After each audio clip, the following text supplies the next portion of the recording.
Head eestimaalased, kallid tartlased! Ülehomme tähistame oma väikese Eesti 106. sünnipäeva. Palju õnne meile kõigile selle puhul.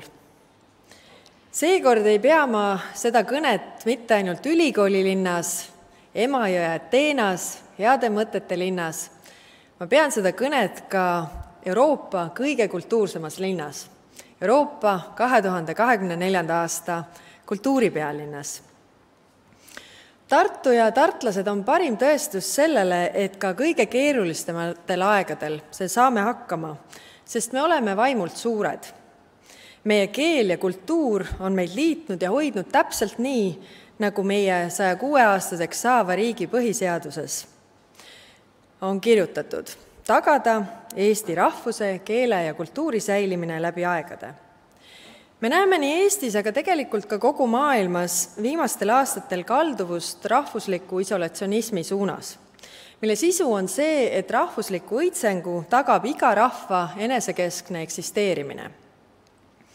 Mina ei usu sellesse, ma olen väga kindlalt seisukohal, et Eesti ei tohi enam kunagi olla üksi, mitte kunagi ilma liitlasteta.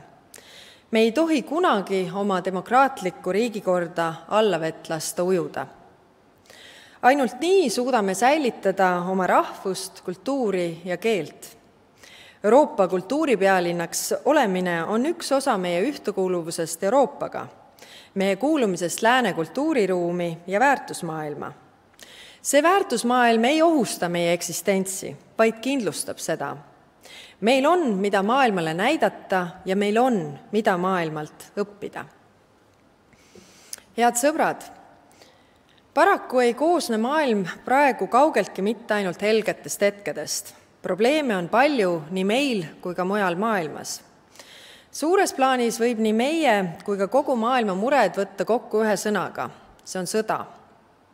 Suure sõja algusest saab ülehomme 2 aastat. Juba 2 aastat tõrjub Ukraina rahvas oma agressiivse naabri Venemaa rünnakuid ja kaitseb erakordse vaprusega kõikidel rinnetel. Kaitseb end, kuna on näinud, mis juhtub siis, kui venelased võidavad.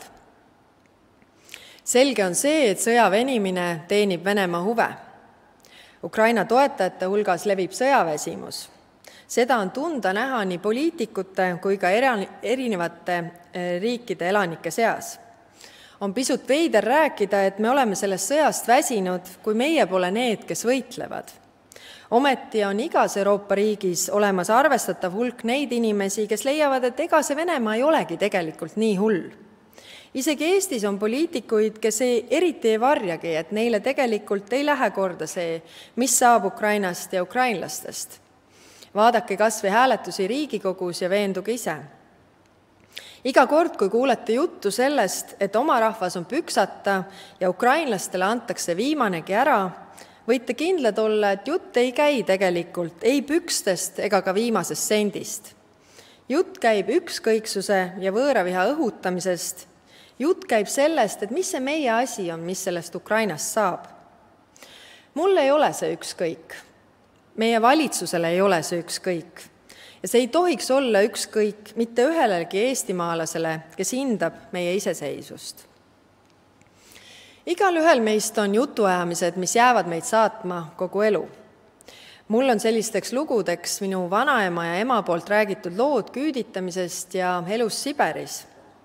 Mitte väga ammu lisandus sellele üks lugu, mis tõenäoliselt ka kunagi ei unune. Võib-olla sellepärast, et ma olen ka ise ema. See on lugu ühest 8-aastasest Ukraina poisist, kes sõja algul pidas päevikut. Tema päeviku esimene sissekanne algab sõnadega. Sõda, 3. aprill. Pühapäev. Magasin hästi, ärkasin üles, naeratasin, tõusin voodist ja lugesin kuni 25. leheküljeni. Mu vanaisa suri 26. Mul on haav selja peal, nahk maha kistud, minu õel on haav peas, emal on käe pealt liha maha rebitud, jalas on auk. Selle 8-aastase lapse päeviku viimane sissekanne lõpeb paar kuud hiljem sõnadega. Ja surid minu 2 koera ja minu vanaema Kalja.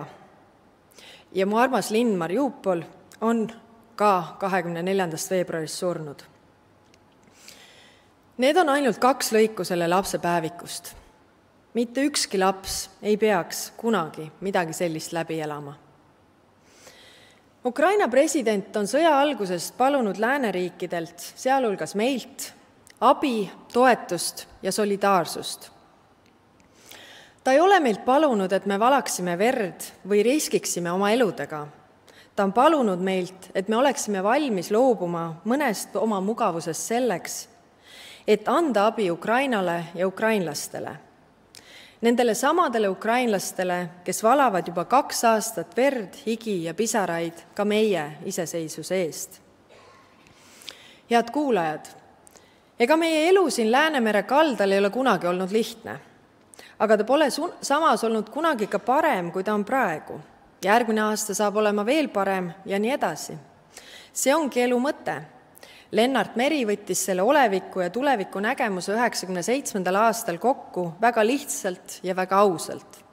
Olukord on sitt, kuid see on meie tuleviku väetis. See oli tõsi siis ja see on tõsi ka täna. Kuigi toona oli olukord muidugi veel palju hullem, sest täna me oleme edukas riik, mis kuulub nii Euroopa Liitu kui NATOsse, mida on ebastabiilses maailmas tabanud ajutised raskused. Aga me saame nendest üle. Meil on tugevad ja ustavad liitlased, me panustame ka ise oma kaitsesse rohkem kui kunagi varem. Võrdleme näiteks 10 aasta taguse ajaga ja avastame, et meie kaitse-eelarve on selle aja jooksul kasvanud 4 korda, samas kui riigieelarve maht on sama ajaga kasvanud vaid 2 korda. Meil on ebameeldiv naaber, aga me tegutseme kindlalt selle nimel, et ta meid mitte kunagi ei julgeks tülitada. Me teame täpselt, mida me peame tegema ja me ka teeme seda. Ka siis, kui mõni maksutõus teile eriti vastumeelne tundub, lohutage teid teadmine, et suure osa maksutuludest investeerime me oma riigi julgeolekusse. Olgu see siis investeeringutega kaitsekulutustesse, energiajulgeolekusse või ka eestikeelsele haridusele üleminekuks. Me teeme ära palju asju, mida oleks tulnud teha juba ammu, kuid praegu neid edasi lükata oleks lihtsalt vastutustundetu. Kallid sõbrad, kui me juba maksutõusudeni jõudsime, siis räägin teile pisut ka neist lähemalt. Aasta eest, kui teile siin samas kõnet pidasin, olid kohe tulemas Riigikogu valimised ja tsiteerin ühte lõiku oma toonasest kõnest. Tõsi ta on, et kõikide arenenud riikide majandused on sellest sõjast pihta saanud, ka Eesti. Ei saa kuidagi rõõmustada energiahindade kasvu ega sellest omakorda tulenevate kõrgete inflatsiooninumbrite üle. Ei ole midagi rõõmustavat ka selles, et meie eelarve on defitsiidis ja riigi võlakoormus kasvab. Oleme olnud sunnitud laenama raha nii vanade võlgade tagasimaksmiseks kui investeeringuteks kaitsekulutustesse. See on meie vabaduse hind. Selge on see, et puudujäägis riigieelarve ei ole jätkusuutlik ja meie taotlus peab olema naasmine tasakaalus eelarvepoliitika juurde. Me peame oma riigi tulud ja kulud jälle tasakaalu saama. Madal võlakoormus on konkurentsieelis, mitte puudus, millest tuleb vabaneda. Tsitaadi lõpp. Nii rääkisin aasta aega tagasi vahetult enne valimisi. Kahjuks olid just selle koha peal kõik mikrofonid suletud, välja lülitatud, sest minu sõnumid sellest, et riigieelarve on defitsiidis ja me peame naasma tasakaalus riigieelarve poliitika juurde, ei kuulnud mitte keegi. Kusjuures see ei olnud ainus kord, kui ma sellest rääkisin, aga mikrofonid ei töötanud kunagi.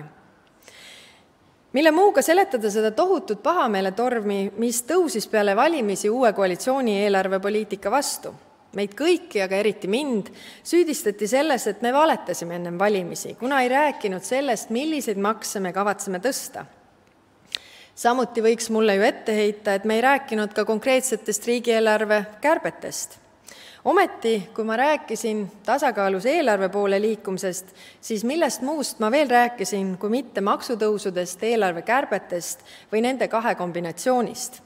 Enne valimisi täpset maksumuudatuste ja kärbete nimekirja ette võristada võiksin vaid juhul, kui mul oleks olnud lootus need valimised võita nii, et üksi valitsus moodustada. Tunnistan ausalt, sellist lootust mul ei olnud.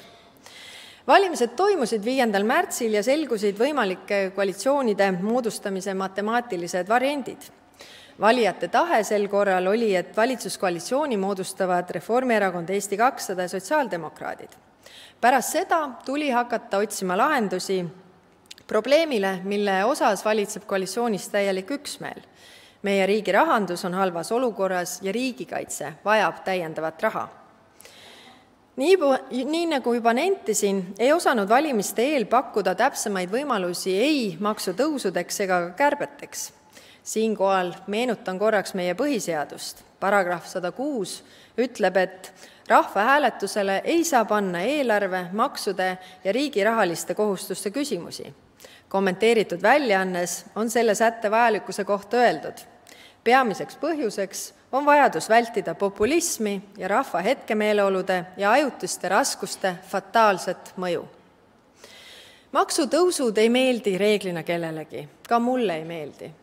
Samas meeldib oma riik meile kõigile või peaaegu kõigile.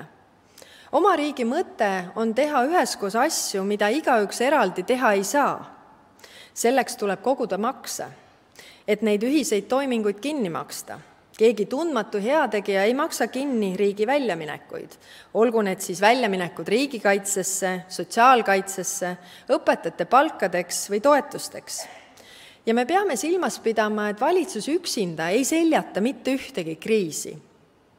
Seda saame teha ainult üheskoos, kokku hoides ja kokkuhoidlikult elades. Riik ei saa kogu vastutust ainult enda peale võtta. Me kõik, iga inimene, iga ettevõte vastutame oma toimetuleku eest. Meie olemegi see riik, mingisugust teist Eestit meie kõrval olemas ei ole. See väike Eesti on silmitsi väljakutsetega, mis on tekkinud tänu meie agressiivse naabri tegevusele. See sõda ei lõppe homme, selle sõjaga kaasnevad mured saadavad meid tõenäoliselt veel kaua.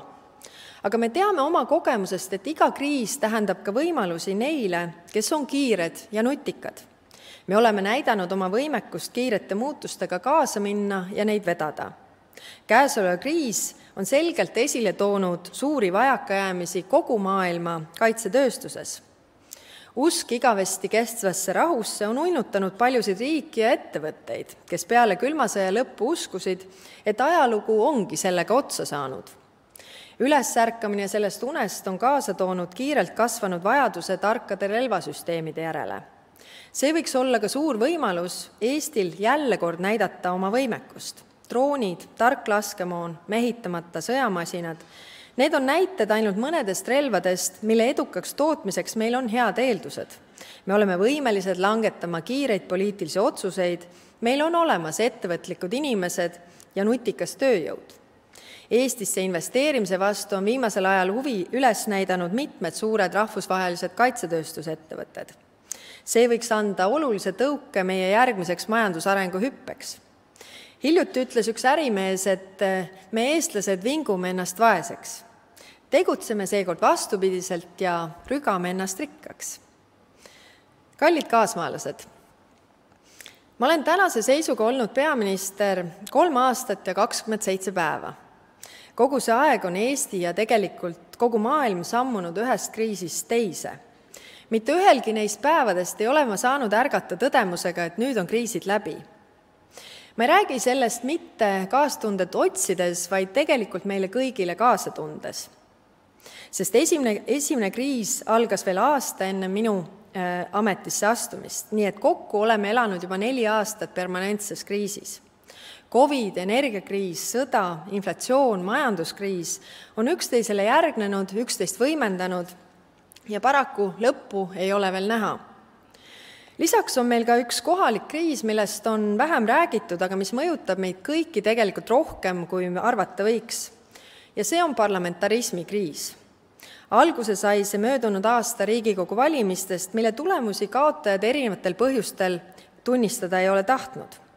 Selle asemel, et valijate tahet respekteerida, alustasid opositsioonierakonnad uue Riigikogu kogunemise esimesest päevast seadusandja töö takistamist. Poliitikas nimetatakse seda küll viisakamalt obstruktsiooniks, aga sisuliselt on see, mis Riigikogus toimub, jonnimine. Tulemus, Riigikogu on olnud pea täielikult seisakus.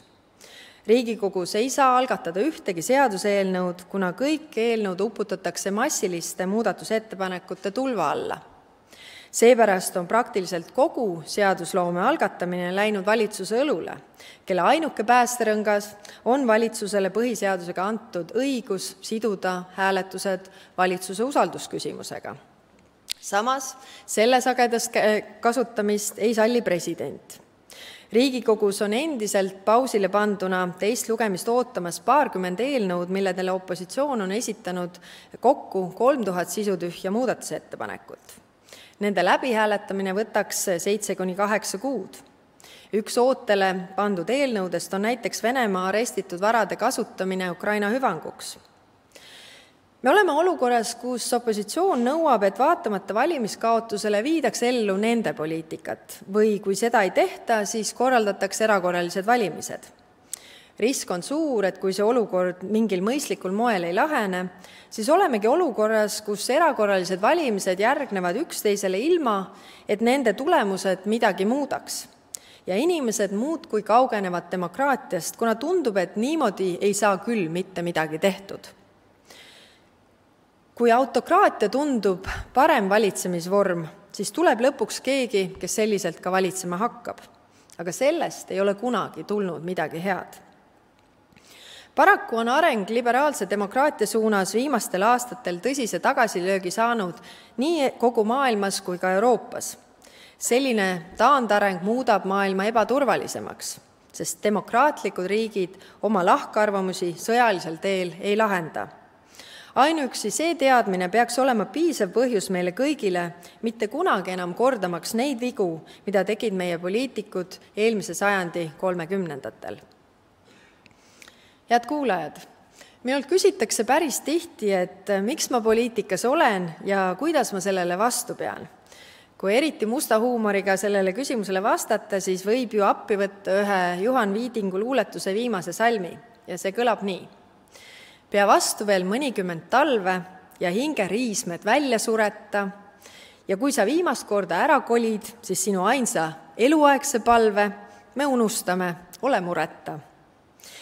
Nii hullust ehk ei lähe ja keegi ei pea ka muretsema, et ma veel mitukümmend talve peaministrina vastu pean, aga küsimused miks ja kaua tuletavad ennast ikka aeg-ajalt meelde. Ma olen uhke ja tänulik, et olen sellel raskel kriisiderohkel ajal saanud peaministri tööd teha. Vahel on see mul paremini, vahel halvemini välja kukkunud, nii nagu meil kõigil. Millega iga peaminister meelde jääb, sellest kirjutab ajalugu, kuid on üks asi, mille poolest mina kindlasti varasematest peaministritest erinen. Ja see on see, et ma olen Eesti esimene naispeaminister. Ma mõtlen sageli sellele, et kas naisena poliitikas tippu tõusmine on ikka päris tervislik tegevus. Isegi ühes möödunud aasta menufilmis nenditi naiste kohta, et naine olla on võimatu ülesanne. Me peame olema kogu aeg erakordsed, aga kuidagi see läheb alati valesti. Sul peab olema raha, aga sa ei tohi nõuda raha oma töö eest, sest siis sa tundud olevat ahnepäts.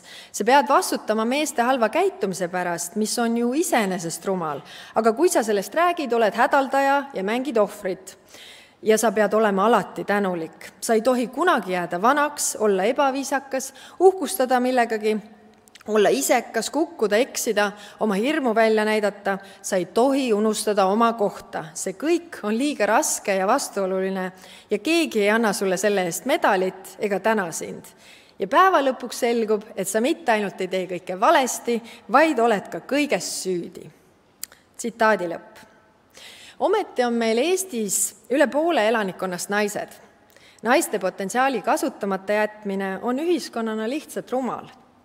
Ühiskonnad, kus naised tunnevad ennast hästi, on rikkamad ja õnnelikumad, sest sellest sõltub ka meie laste käekäik.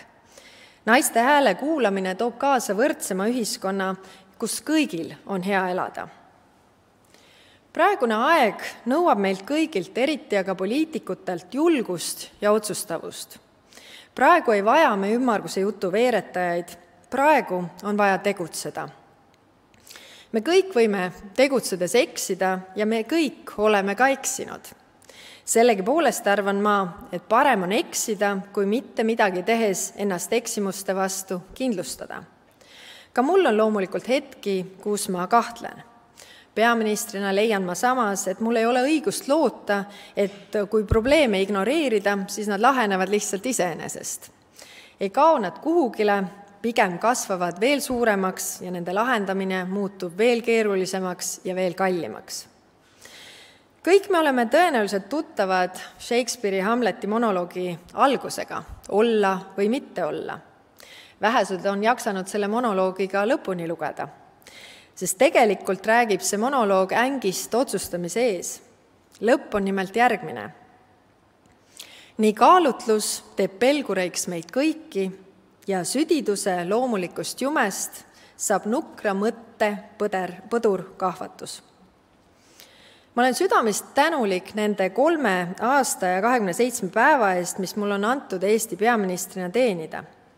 Ma ei tea, kui kaua ma selles ametis veel olen, aga luban teile, et iga minu otsus, iga minu samm on kantud soovist teha Eesti paremaks, jõukamaks ja turvalisemaks riigiks.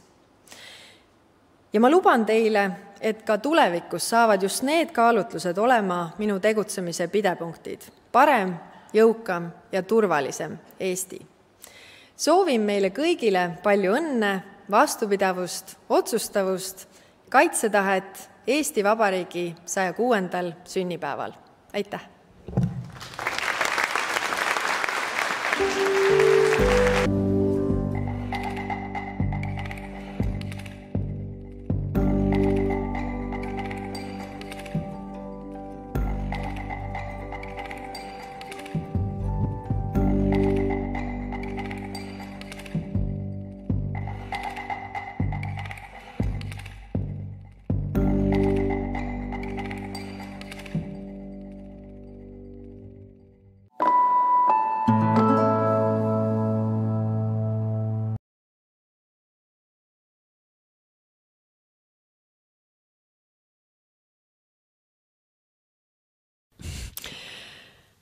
No seda saab ju tagantjärele alati teada, et mida jäädakse mäletama, mida ei jääda, et ma ise sellele kindlasti hinnangut ei saa anda, et iga kord ma püüan ikkagi hea kõne teha, aga paremini vahel halvemini välja, nii et on nagu on.